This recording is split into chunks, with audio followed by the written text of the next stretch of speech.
这节课我们继续来学习 PS 当中的调色工具。今天我们要学两个比较简单的调色工具啊，一个是黑白，一个是纯色。大家看我鼠标啊，这里有一个调整面板。如果你的 PS 当中啊没有这个调整面板的话，你可以在 PS 菜单上面的窗口，在窗口里面呢找到调整啊。你看这里有个勾啊，这有个调整，你把这里点上啊，它这个调整面板就会出来。然后这个调整面板里面啊有很多这种小图标，那么黑白调整成的图标啊就是这个啊，第二排第二个。你把鼠标放上去啊，它也会出来提示啊。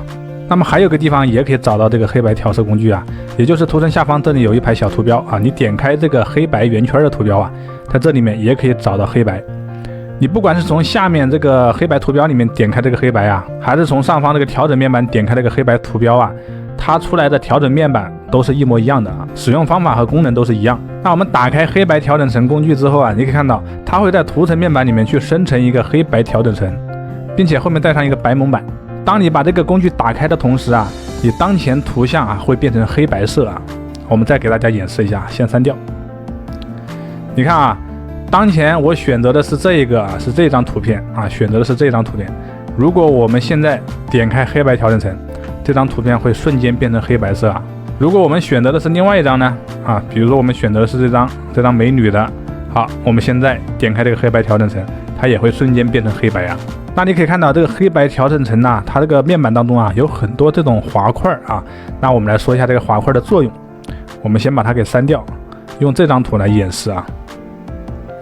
好，你可以看到我这张图本来是一个色环啊，上面是红色啊，下面是青色，右上方是黄色啊，对立的颜色是蓝色啊，左上角是品红色，对立的颜色是绿色。那我们这个黑白调整层里面啊，也有这个青、品、黄、红、绿、蓝的6种颜色。拉动这个滑块，我们来看一下这个色环呢有什么变化。我们先拉这个红色啊，你会发现这个色环当中的正红色啊和两边相邻的红啊都会变成一个白色，这个白色啊其实就是亮度。我们调整这个红色的滑块，就是来调整当前画面中所有的红色和红色两边的相邻色的亮度，明白没有？好，我们还原一下啊。现在我去调整这个黄色的滑块啊，我们发现这个摄像环当中啊，这个正黄色和黄色两边相邻的颜色啊，它的亮度啊也会随之增加，最终成为白色啊。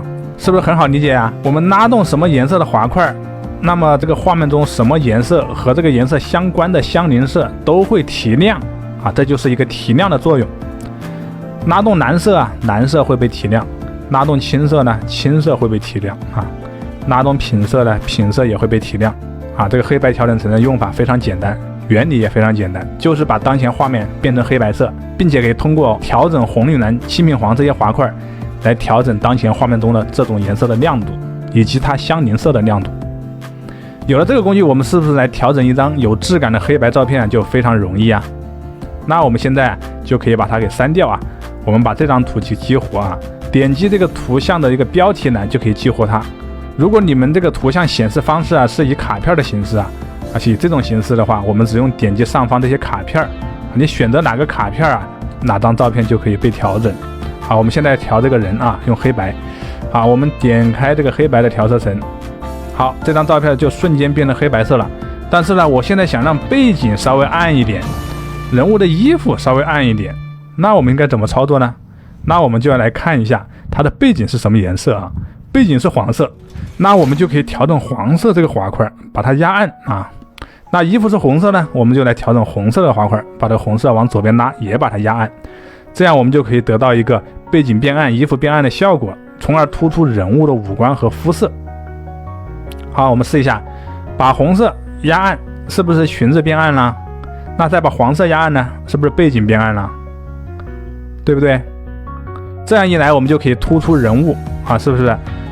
我们直接把它变成黑白啊，直接变成黑白，它并不是很突出。我们只有压暗的背景和衣服，人物才能突出。但是它缺少一点立体的效果啊，那我们就可以借助我们这个课程当中前面讲曲线的课程，我们再去创建一条曲线，在曲线里面把暗部稍微压暗一些啊，把亮部稍微提亮一些，增强一下对比。我们来试一下，左下角这里啊是暗部，我们稍微压暗一些；右上角是亮部啊，我们可以把画面中亮的地方提亮一些。这样我们是不是就得到了一个比较有质感的一个人像效果啊？好，接下来我们来讲一下纯色填充层啊。那我们这个纯色填充层在哪里可以找到呢？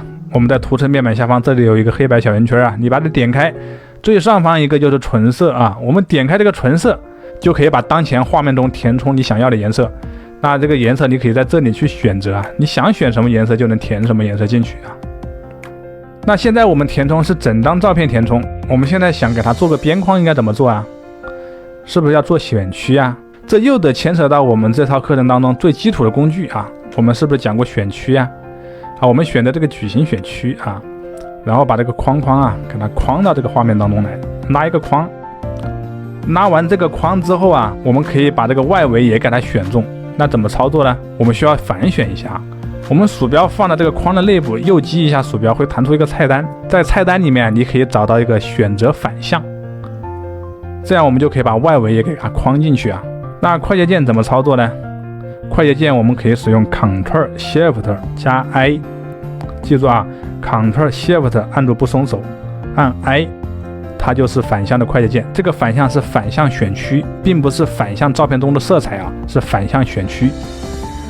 好，当我们得到这样的一个选区之后啊，我们在图层里面去创建一个纯色的填充层，这样我们就可以给它增加一个边框。那这个边框的颜色啊，你可以在这里面去选择啊，选择各种你想要的边框颜色。那这样一来，我们一张参赛的作品的一个展板样式啊，是不是就做出来了？好了，大家可以拿自己的照片来把今天这节课来复习一下，来试一试。我们下节课再见，拜拜。这节课我们来做一个人像磨皮的实战案例。那么我们拿这张图为例啊，我们在人像磨皮的过程中，首先我们要记住一点，不能破坏人体的结构。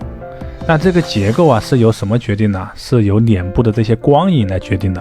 有了这些亮和暗的这些光影，才能构造出一个立体的人。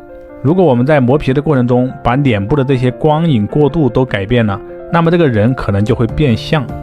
还有一点就是我们在磨皮的过程中要尽可能的多保留一些人物原本的皮肤质感，只有保留了这些原本的皮肤质感，我们在磨完皮之后才不会显得模糊。还有一个要给新手同学来说的就是，人像拿到之后是先调色还是先磨皮？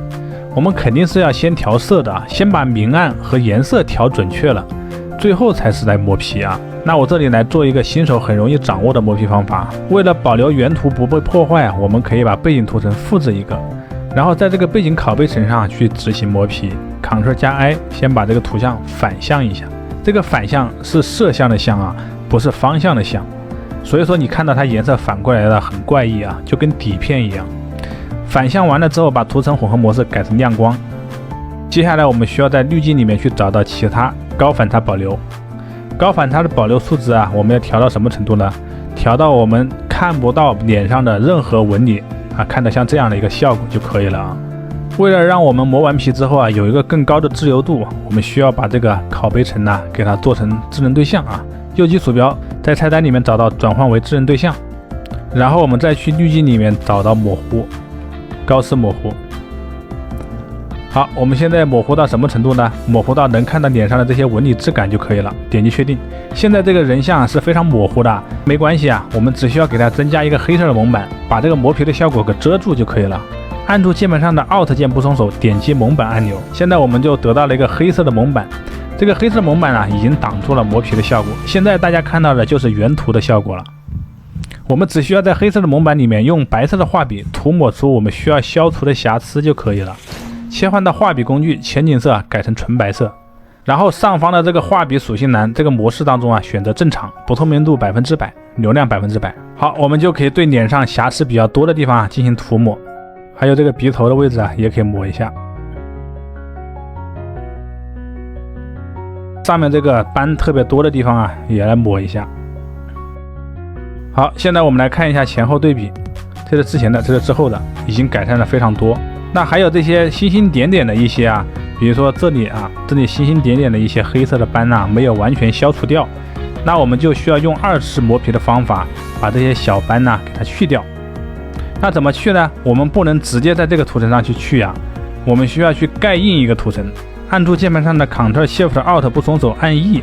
然后我们就可以把下方的这所有效果合并到一个新的图层上，然后我们在新的图层上做修复就可以了。用修补工具啊，把这个脸上没有完全消除的这些比较深的一些斑呢，给它修掉就可以。那至于这些工具怎么用啊，我们这个课程前面都已经讲过了，讲得非常详细。那在这些实战案例的环节当中啊，我会尽可能的快速讲解，不会像前面开始一样啊讲的那么细了。如果大家不会的话，可以去往前翻翻前面的课程去复习。好，我这里还有很多一些比较深的，我就不去消了啊，因为这都是重复工作，比较浪费时间了。那我这里给大家来总结一下，大家可以看啊，我们这个磨皮前和磨皮之后皮肤的改变是非常大的，并且啊，这些汗毛一根一根的还是没有丢失的啊。你可以看啊，是不是之前的、之后的，并没有去破坏脸部的这些汗毛和毛孔。如果磨完之后脸上还有一些瑕疵比较深的啊，可以用这些修补工具组当中的这些工具去消除。好了，我们下个案例再见，拜拜。这节课我们来做一个相册的单页案例。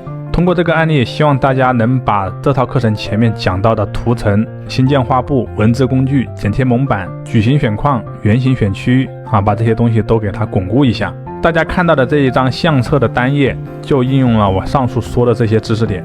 那我们现在1比1的把这个制作过程给大家还原一下啊。首先我们得去新建一个空白的白色的画布。那我们需要点击文件，在文件里面找到这个新建这都是以前讲过的。那这个画布的纸张要新建多大的尺寸呢？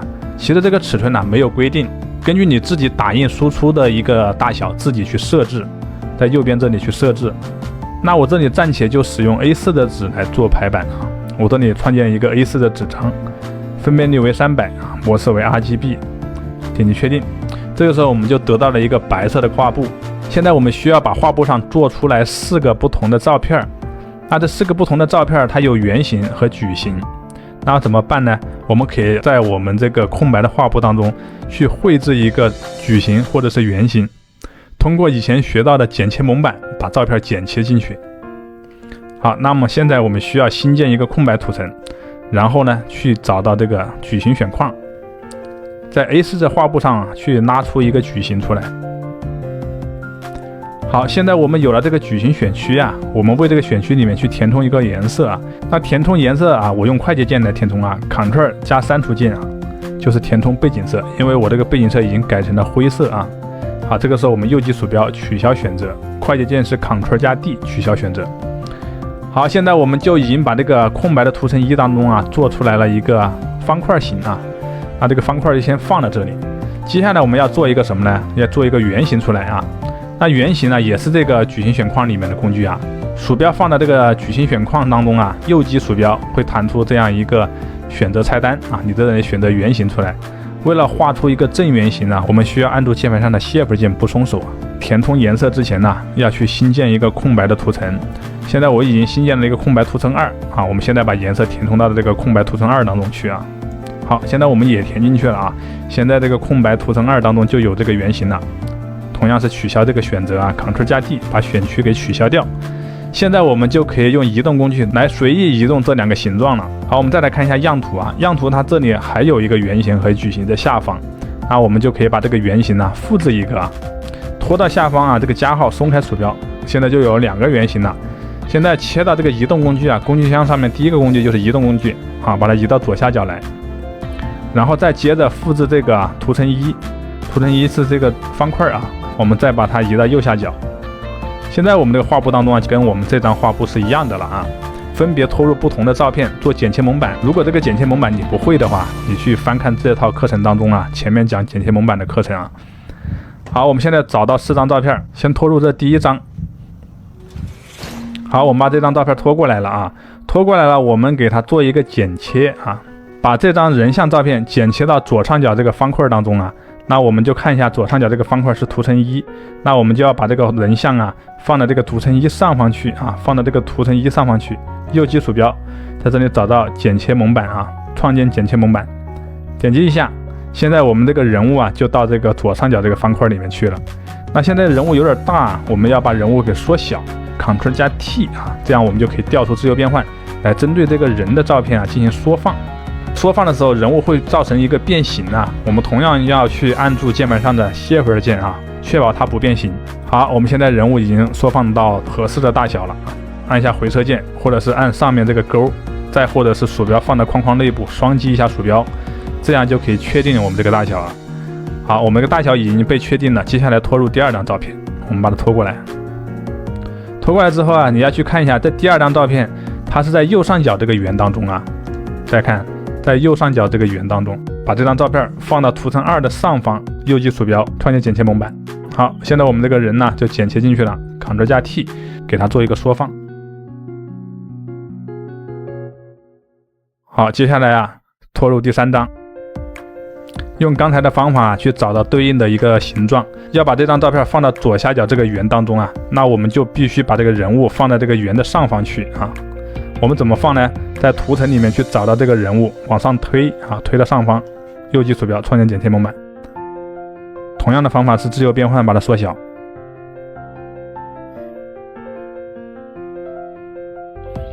好，接着拖第4张。如果你们不会使用这个拖入照片的方式啊，那你也可以使用植入啊，点文件，在文件里面选择植入嵌入对象啊，就是这个，大家看一下。好，我们找到我们的那张照片就可以了。好，我们植入过来之后啊，要把这个人物放在右下角的这个方块当中啊。那这个方块在哪里呢？方块在这里啊，图层1拷贝这个地方。那我们就要把这个人像往下拖，还是同样的方法把它缩小。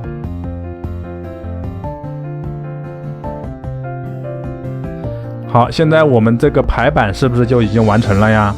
那剩下的是干嘛呢？剩下的就是打出这些文字，对吧？我们直接用文字工具啊，用文字工具在这里选择好你要打的字体。如果这里面的字体没有好看的，你需要自己去安装字体。字体安装方法自己可以在网上搜啊。我们选择一个好看点的英文字体啊，我们选择这一个啊，随便打一些英文出来。包括这些文字啊，都是在网上去找的一些好看的英文字体，自己去安装的啊。安装之后，你在一个 PS 里面，这里就能找到对应的字体了。这些文字工具的用法在前面都讲过了，这里就不多啰嗦了。其实这些好看的相册单页啊，都是使用了 PS 里面非常入门的工具做出来的。大家可以回想一下，这几个工具是不是很简单呢？就是一个矩形选框和一个圆形选框，然后通过4张照片做剪切蒙版，就得到了这样的效果啊。然后文字工具就是使用工具箱上面这个文字工具啊，字体是自己在上面选，如果上面没有，你可以自己去网上搜一些好看的字体装进去。只是利用了 PS 里面最入门的工具啊，就能做这种影楼里面的相册单页了，没有什么高深的技术。好了，我们下节课再来讲一个稍微难一点的相册单页的制作方法，同样是来巩固我们以前学的东西。好了，我们下节课再见，拜拜。同学们好，这节课我们来学习一下胶片复古调色方法。考虑到学习这套课程的同学都是零基础，为了让你们更容易学会，并且对这个调色有一个基本的掌握，我这里会使用这套课程当中前面讲到过的调色工具来教大家，也会尽量使用非常容易理解的方法和工具来演示这个案例。那我们来看一下图层面板当中，我一共创建了几个调色层，使用了一个曲线啊，这个曲线是做调色和调影调的。后面我这里又创建了一个对比度，来对照片的影调进一步优化。最后我为了让周围有一些比较暗的效果啊，我这里又创建了亮度对比度，并且使用了蒙版做了局部调整。那这3个调色图层啊，就可以构成出这样的一个胶片复古的怀旧效果。那我们现在把这些图层先删掉，给大家一步一步分解。为了达到这种复古怀旧的感觉，我们需要为这个照片调出这种胶片漏光的效果。有了这个漏光的效果啊，照片的暗部就会有些发灰，就会让你感觉这张照片很久远，有些复古的味道。那我们来看一下曲线该如何营造这种感觉啊。首先我们去创建一个曲线工具，然后我们在这个属性调整面板当中啊，把我刚才说的那种漏光的效果啊，先给它营造出来。那我们需要让暗部有些发灰的效果啊，那我们就把曲线左下角暗部往上提。好，提到这里之后，我们把次暗啊给它压回去。最后我们把亮部再提起来。好，现在大家看一下这个效果是不是有一些那种复古的味道了？这是之前的，这是之后的。关于这个曲线该如何使用啊，这个课程前面已经非常详细讲解了曲线的原理以及调整方法。好，我们现在已经大致把这个怀旧的影调啊给它营造出来了，然后我们就是调色了。就这张照片的颜色，我们可以看出比较偏黄的啊。那么我们为了抵消黄色，我们应该调什么呢？没错，我们应该去给它增加蓝色，增加蓝色就可以抵消黄色啊。选择蓝色通道，在中间调的位置啊往上提。好，大家可以看一下这个黄色是不是就抵消了？抵消黄色之后，你可以看它有点偏蓝偏紫的那种感觉啊。为了把这种感觉给它削弱，我们可以切换到红色通道，在红色通道当中啊减一些红。好，现在大家看一下这个感觉是不是有那个效果了？那目前我们这个曲线啊就先调这么多啊，我们再去创建一个亮度对比度，来为这个照片增加一些对比。好，我们现在在亮度对比度的属性当中啊，把对比度稍微提高一些，让照片看上去通透一些啊。之前呢我们是给它营造出这种漏光的效果啊，胶片漏光的效果，它会有些灰，然后我们加了对比度啊，你看它的暗部它就清晰一点点了，但是这种漏光的效果依然还是存在的，还是有那种感觉的。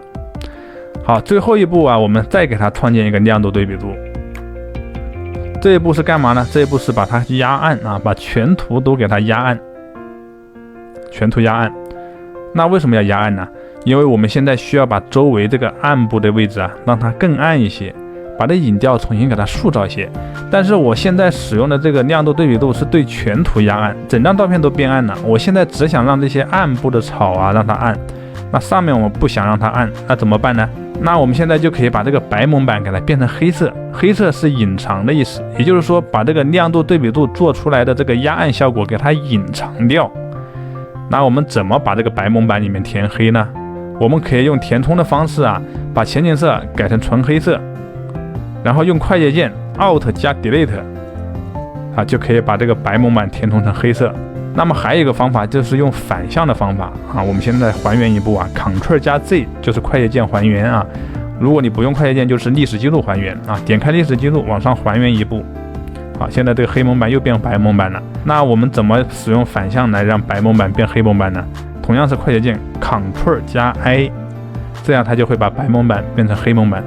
白蒙版一旦变成黑蒙版，就会把刚才亮度对比度压暗的这个效果啊，给它遮住隐藏了。